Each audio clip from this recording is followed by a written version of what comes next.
backwards. All right, so check this out. This is capital E, just a lowercase fast feet. Well, the sniper fighting curriculum starts off with the mindset. So, the A attitude, B basics, so on and so forth. So that's something that, we'll come back on because throughout the years you've learned that. We're going to put the sniper fighter student creed or competitor's creed.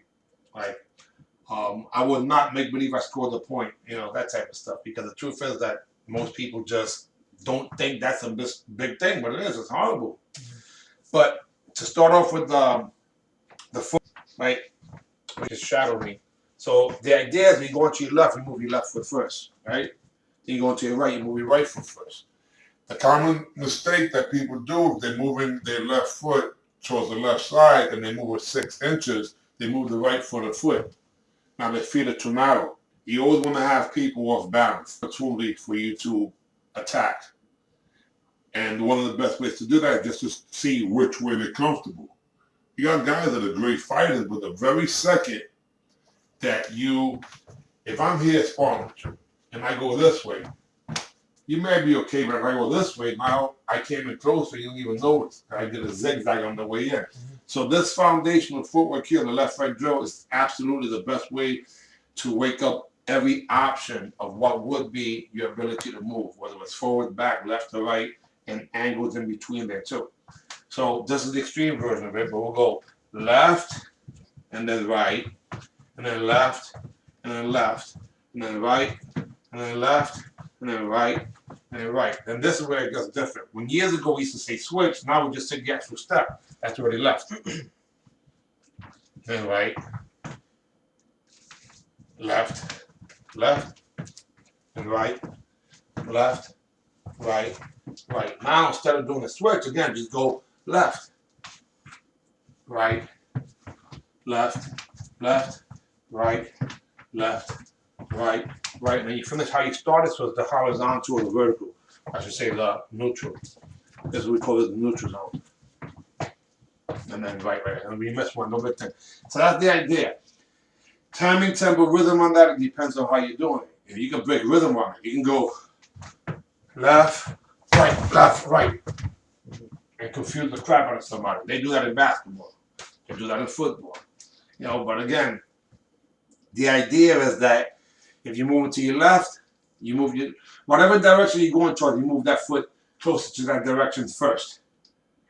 And try to use the same amount of distance with the other foot so you have maximum balance. You shouldn't be able, if this is a ready stance here, you should be able to attack from a ready stance. So that's the next thing that we'll do. When we do the left-right drill, and then we do a hopscotch. Hopscotch is when your feet are side by side. No, we're not going to have a little, the can they used to step on, and there's all types of stuff, right? Anyway, for those of you who play with the girls, I used to play with them, what the heck. So it starts with 2 feet, then you go to 1 foot, and then 2 feet, right? Then you turn to the right, again 1 foot, 2 feet, and then you turn to the left, and the other left. That's okay. Yeah, 2 left feet is better. 2 left legs is better than 2 left feet. So again, the idea is that my feet on the neutral position, it seems like I'm not ready, but I can still come right off the line. I can still come right off the line from here. So I'm in the neutral zone. I'm not sure where I'm going to move, and then boom, off the line. Sneaky, but that's when the opportunity comes in. If you're sparring with somebody and you don't put yourself in the sparring position, they'll hesitate to let you get into the sparring position. So they'll be here, and you're like this, like a baseball player not knowing which way he's going to go, like a basketball player being able to cover. And when they hesitate, then you have the option of coming right off the line and hitting them with 1 punch or a kick. So that's the hopscotch. Hopscotch goes from 2 feet to 1 to 2 feet, and then you want to be versatile. That's called dyslexic. Then on the way back, you use the right, and then the left, and then you turn to the other left, which we still have to learn the left and right. That's okay.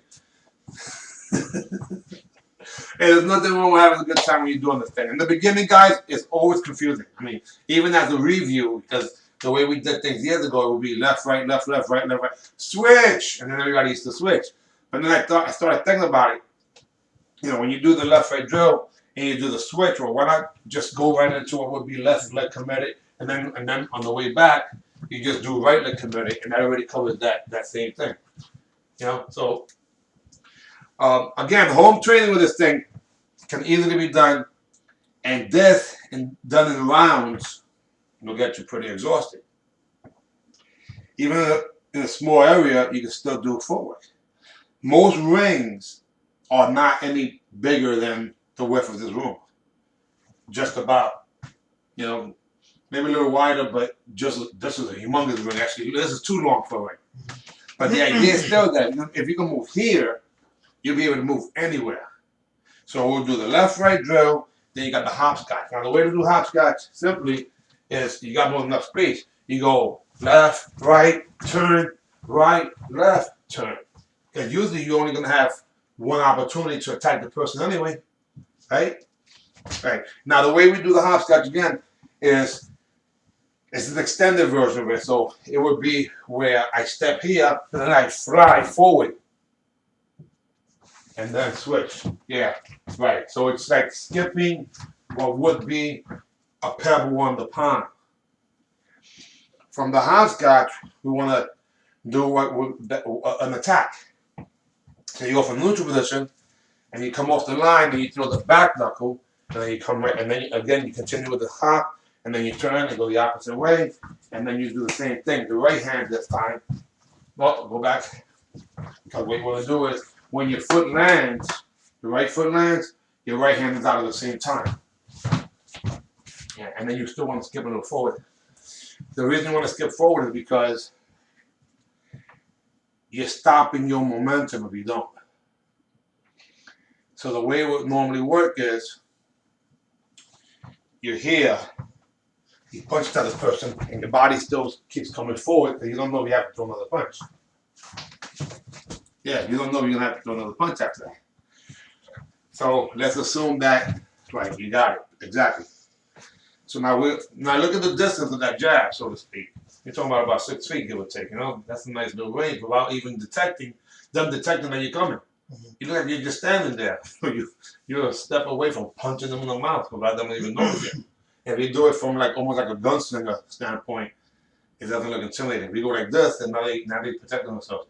So I'll come right off the line, pop, boom, and then I don't know if I have to.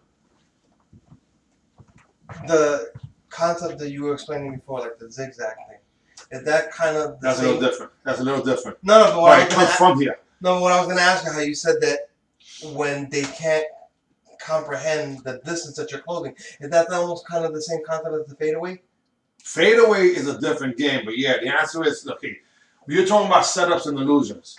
Then that type of stuff. Okay, you know, don't look at the hand. Don't notice the hand. Don't notice the hand. You know. So yeah, when you're taking people and you're making them think you're doing one thing, and you're really doing another one, you're creating illusions. So yes, there are illusions to going back while heading forward. There are illusions to going forward while looking like you're going back, and that makes the people cockeyed. It's like all you need them to do is to hesitate for a second.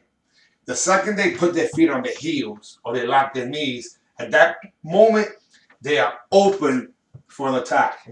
So your job is to confuse them so they stop and go like, and that's it. The minute they stop, that means they're cooperating by being a stationary target. You know, and different ways to do that would be to subtly come from here, attack, then you go here, right? And when you feet are neutral, you still got the option to throw the next punch, whether it's a vertical punch or what have you. So, and it seems a little weird, but the fact of the matter is that, watch, you go here, boom, bah. So when my feet come to the two position again, with the feet 2 feet down, I throw the second punch. Let's do that. Ready, and go. 1, 2. Now, again, the purpose of this too is to coordinate the arms with the legs. You notice there's a little timing issue there. Yeah, so basically what happens is that by the time your feet touch, your hand touches, so you're really hitting the person with your body. How to do it wrong? People do it like this wrong all the time. They start doing the punch too soon, and they try to jump after. You know, then when they get here, they don't jump the second time to throw the punch. The telegraphing. You know, not just that they're telegraphing, because they are telegraphing, no doubt about it, in terms of visual, but they're not hitting with the momentum of the body. People have a tendency, an example. I'm here, I want to throw a punch straight, right? So this will be a straight punch. But they go like this. Mm-hmm. They go like this. Mm-hmm. They go like this. You know how Unnecessary many movements you do? You're going to just hit the person. You know? So I'm here. The guy is at a distance where I can touch them, and they're not really ready. They already said go. We already touched gloves, so it's not like I'm cheating. I'm not saying jump the line and cheat. Mm-hmm. Even though that's one of the techniques people have been teaching for years. Mm-hmm. You know, the center referee is there, and they try to jump the line. As soon as the guy says go, they just attack. Well, I've never been that type of fighter to do that, but yes, I see that as an opportunity. I'd rather be the type that goes, they say go, and I'm like, you know. So if I'm in neutral zone, I can easily start going shuffle, shuffle. So even here you can do it, which is the next level of the footwork. But just to finish off the two-punch combination, it would normally be, and we're gonna walk through it. It's one, and then two. Normally, you turn to your right afterwards. Yeah, and then you go, in this case, you go back to neutral. One, and then two, and then you turn to your left. And that's the left. But anyway, that little drill there, with the two punches, and then the turn around, I want you to do it. Ready? When I say go, when I say one, you do both punches. When I say two, you go on your way back. Ready? One. Boom, bam, and then turn that way. And then two. Boom, bam, okay, and then turn back. All right, so the idea is this, yeah. Now you can tell. The idea, guys, is that what you're doing is almost unconsciously developing what would be movement and strikes. If you think about it, you're going to have a problem. Your body has to move. Effortless. In the beginning, it's called conscious competent. When you're consciously trying to do the technique. Actually, in the beginning, it's called unconscious competent. You don't even know that you don't know how to do this. So you're doing something like, you know, like trying to ease in. When I'm here and I'm going, pop, boom. I'm just going right towards the target. After a while, when you see someone hesitate, you just hit them. Because you notice that they have now been psyched. Their weight is leaning towards one side more than the other. Because you might have done something like this. You know, I do something like this. And it's like, wait a minute, was he going back or was he going forward? I could tell by even your eyes. It's like, huh? So if I'm smaller and I do that, then I may do something like that. Because I noticed that at one point, when someone tenses their face, they're arguing. They're like, what's going on there? What do I see? I don't know what you see. You see this? I don't know. Processing the information. They're processing the information, and that's the lag time in between. So that's been the opportunity. The window has now been opened, and you cannot hesitate. You have to just go through that window. Otherwise, when you hesitate, they go through your window, and you messed up, and you don't want that to happen. So again, we have that version of it, and then we have what's considered the shuffle. The shuffle is, let's say you start here, and we'll do it real slowly. We're going to our right, and we'll move our right foot 6 inches, and right foot 6 inches, and it's almost like a walk. In this case, do it as a walk. So right there, you know you have complete control of it, right? And the idea is that at all times, your legs are wide enough that you have equal amount of option towards the left or the right. So your knees are slightly bent, and it's very similar to being able to stop a basketball player or what have you. So once you get to your marker, which is here, then you're going to do the opposite. And then what's going to happen, if you want to like basically bend your knees, and you're looking at the person in the center, because like I'm here, and you're just shuffling around me, right? Now, in the beginning, you're thinking 1, 1, 1, 1. After a while, it just, you know, I joke around with the truth is that when you do footwork, there's different rhythms to it. And if you did it in a mambo version, or cha-cha version, it would be, that's the left-right drill I just did. left, right, left, left, left, right, left, left, right, left, right, right. So there is different. Or to the left, to the right, to the left, to the left, to the right, to the left, to the right, to the right. Or left, right, left, left, right, left, right, right. Now your ability to change it from to that's the broken rhythm. Mhm. So doing the same exact footwork at different timing tempo creates a whole different result from the person. Similar to a pitcher doing fastball only. All of a sudden they do a curveball, a change up, and pretty much you're a good baseball player if you have 3 pitches. Mhm. Same thing here. There should be 3 speeds: slow, medium, and fast. You see how in some of the videos, I'll fight and I'll walk away from the person and then just come in and then throw a kick and no control. And then go back to my line. When I go back to the line, what does the guy do? Throw the kick that almost hits the judge. Yeah. But it's because I scared them. I'm coming! And I said, no, I'm not. I'm taking the stool over here. And then I came in. I got that from Sugar Ray Leonard. He used to do that in boxing. In the middle of the boxing, he would go, yeah, like he's going this way, but he might have got it from basketball. Angles. So the left-right drill, foundation, always important. The shuffle, which is part of the circle drill, is a must. So we meet on the opposite side.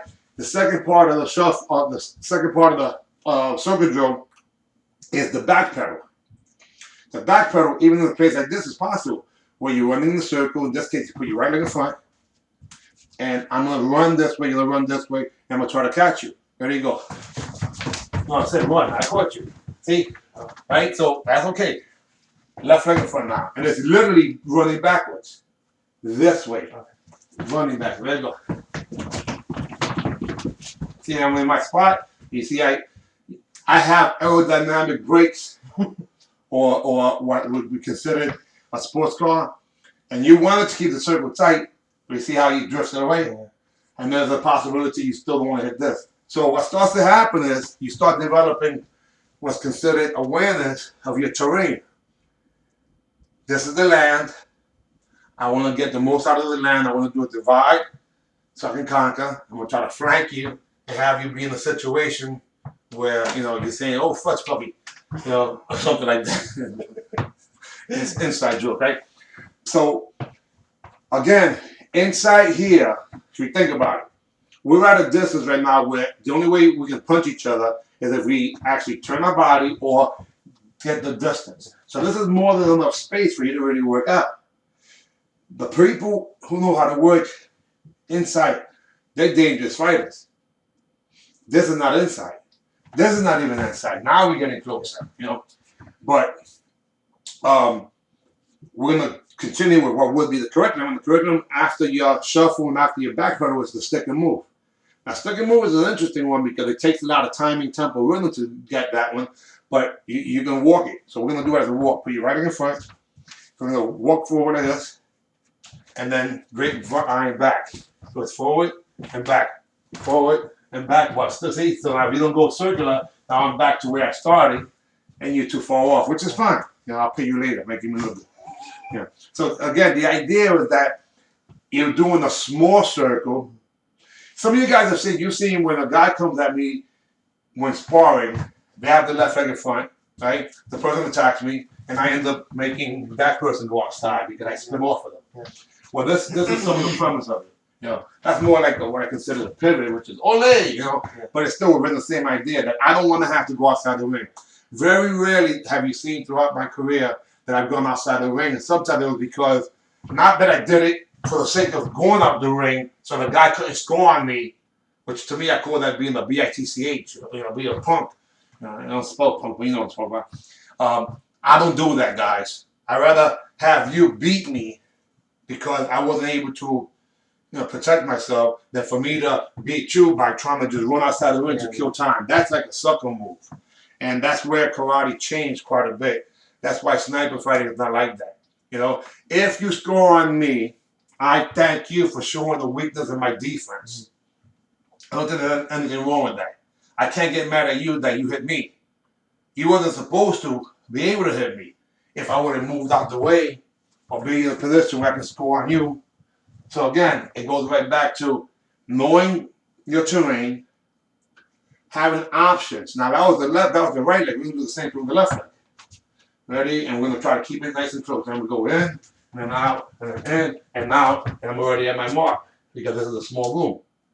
But again, then again, I'm halfway at the mark. Look, I forgot. I'm always at the mark. Look at that. Okay. So now if I turn around and you model me, see, I can even switch it up. Look, I switch it up and now model me. Right. So now this becomes an interactive game. Right. Perfect. All right. I was on the money. A little more level 2 type of stuff. And level number 1, remembering left, right, left, left. That in itself is confusing. Level number 2, you start developing some awareness and options where you can combine it. With a little salt, with a little pepper, with a little cinnamon. And make something that's interesting. So that pretty much is the majority of what would be the foundation of footwork. The other one is, I'm going to go this way. The reason I believe in footwork so much is because if they can't touch you, they can't hurt you. Mm-hmm. And at the very, very least, if we can work on what would be being elusive, man, that's going to make a world of a difference in terms of confidence. Because most people are gun shy initially because they can get hit. So here we go. We'll go here. We're looking towards what would be 12 o'clock. 3 o'clock is over there. The front leg is the pivot leg. That means it doesn't move. So we're going to go from 12 o'clock, we're going to go pivot and look towards 3 o'clock. And then in this case, we're going to go right back to 12 o'clock. Then we're going to switch sides. And we're going to go again, this time towards 9 o'clock. The front leg stays stationary. Right? 9 o'clock. And then back to 12 and then switch. So it's 3 o'clock. And then back. Yeah. The idea is, if you look at it from a basketball standpoint, I got the ball, I went this way, I went this way. I went this way, I went this way. I'm not walking, I kept the leg pivoting.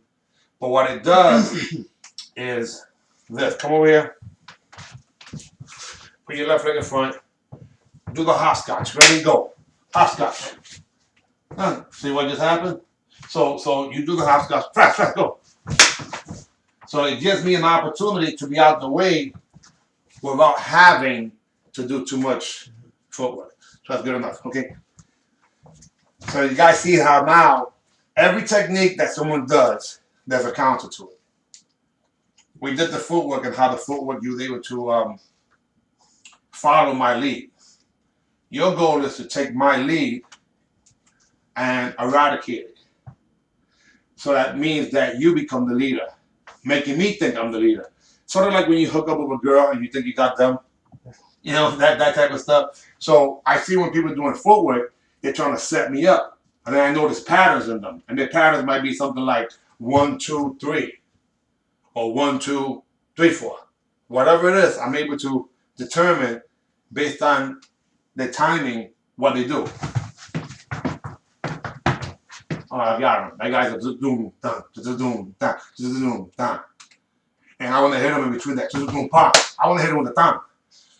Sounds funny, guys, but I read a book called The Book of 5 Rings. And in The Book of 5 Rings, he talks about doing tat-tats. And you're like, what the heck are you talking about? Well, tat-tats. You know, it's rhythm, time, and tempo of what would be techniques.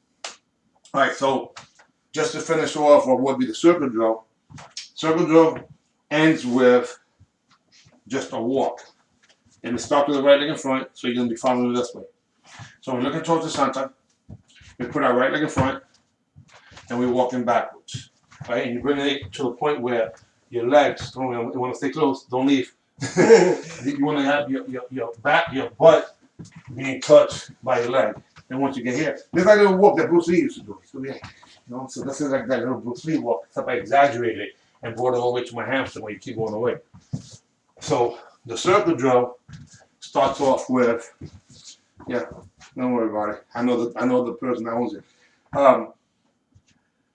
You shuffle to your right, right? Shuffle, shuffle, shuffle, shuffle, shuffle, shuffle, shuffle. Okay. Shuffle to your left, shuffle, right? Shuffle, keep the distance, right? Being aware of the person. Good. Right leg in front, back pedal, and it's like a little run. Back pedal, boom, turn, back pedal. Same idea, right? Back pedal, right? Boom. Then here, there's a stick and move, right leg in front. So you go in and out. In, in, out. Same thing here. In, out, in, out, in, out, in, out. Then you finish off with what would be the heart attack. Well, you see how this right here can actually be a little workout? And this is perfect distance because anything that's bigger than this, you're gonna feel like, wow, I got a lot of space. And that's it. So, enough. So again, the way the circle drill works is you're gonna do the shuffle, back pedal, stick and move, which initially stick and move might look like this.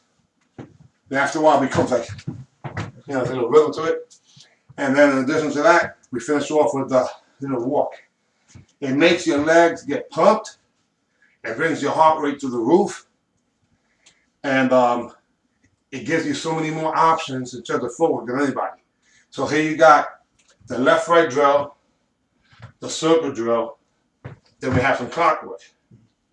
Clockwork, let's do that, do a little more of that. Left leg was in front, we turned really quick towards 9 o'clock, then we went back towards sunset, we switch legs, quick, turn quick to 9 o'clock, or 3 o'clock, and then back where we have, and then sunset. So now watch. This time, turn all the way towards 6 o'clock, and back. So now, when I come at you, just turn all the way to 6 o'clock. That's the easiest, best block you can actually do. Yeah, I remember that. Yeah. The best block is not to be there. The best block in the world is not being there. So in this case, you're taking the person's strength and using it against them because you can take that same thing with an add a little something to it. We're here. Now what we're going to do is bring our bicep back. So bring your hand back. Yeah, just touch it. Right, touch it, touch it, touch it. So now go here and touch it. Now go here and touch it and turn. Yeah, so it's the same thing. You already hit it. Touch it and turn. There it is. So watch what happens. I put my hand out and I move it forward, touch it and turn. Hit my hand and turn. So in that case would have been a punch to someone's face. This is when we start going to level 3, when it's more interactive. Level 1 is foundational. Level 2 is interactive, but not with this thing. And then level 3 starts really getting interactive, where your back's against the wall, and I'm kicking at you. And now you have to get out of the way, but not just get out of the way, backwards, get out of the way and still attack me. And we're doing this predominantly with our hands right now, but if you notice, it really comes from the footwork. Now, just to bring it all together, this is just some of a sprinkle of what would be levels 1, 2, and 3. I say level 1, 2, and 3 of instructor training, but in order for it to be level 1, 2, and 3 of instructor training, that means that you have to be able to teach this. So what we're going to do on Saturday is go over exactly how, but we're going to do a level 1 seminar. The next one is the level 2 seminar that goes over level 1, which is a review to you, and then level 2.